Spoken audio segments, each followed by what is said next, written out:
Chairman উপজেলা প্রশাসনের অনুমতি নিয়ে সিদ্ধান্ত দিয়েছে, আইন সবার উপরে। প্রশাসনের সিদ্ধান্ত পরিষ্কার, তারা মিয়া কসাই আর এই এলাকায় গরু জবাই করতে পারবে না। এখন শান্ত থাকাই ভালো, কয়েকদিন চুপ থাকলেই ঝড় থেমে যায়। পোলাপানগুলো ম্যানেজ করতে হবে, কিছু খরচ করিস। আর তোদের তো লাইসেন্স আছে, সমস্যা নাই।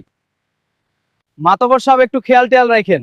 তোরা তো বিরাট অন্যায় করছস, রোজার দিনে মোরা গরু জবাই দিচ্ছস।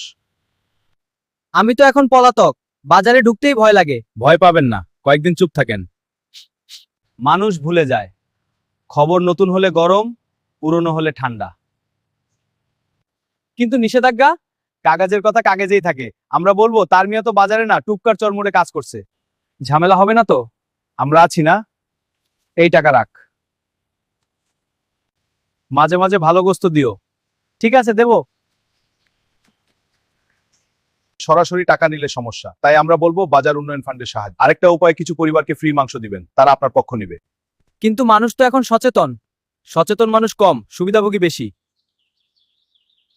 শুনেছি আবার গরু জবাই করার পরিকল্পনা হচ্ছে। এসব গুজব, মিথ্যা প্রচার করা যাবে না। যদি সত্যি না হয় তাহলে পরিষ্কার ঘোষণা দিন, নিষেধাজ্ঞা স্থায়ী। অর্থনীতি মানে কি স্বাস্থ্য ঝুঁকি? প্রশাসনের সিদ্ধান্ত অমান্য? আমরা আইনের বাইরে যাব না। তাহলে মাতবরের সাথে কসাইদের গোপন বৈঠক কেন? আজ সিদ্ধান্ত নিতে হবে, টাকার বিনিময়ে আমরা কি আবার সেই দৃশ্য দেখব? না। কিন্তু মাংসের দরকার তো আছে। দরকার আছে, কিন্তু নিয়ম মেনে। যদি নির্দিষ্ট জায়গা পাই, নিয়ম মেনে করব। আর কোনো লুকোচুরি করব না, আমাকে মাফ করে দেন।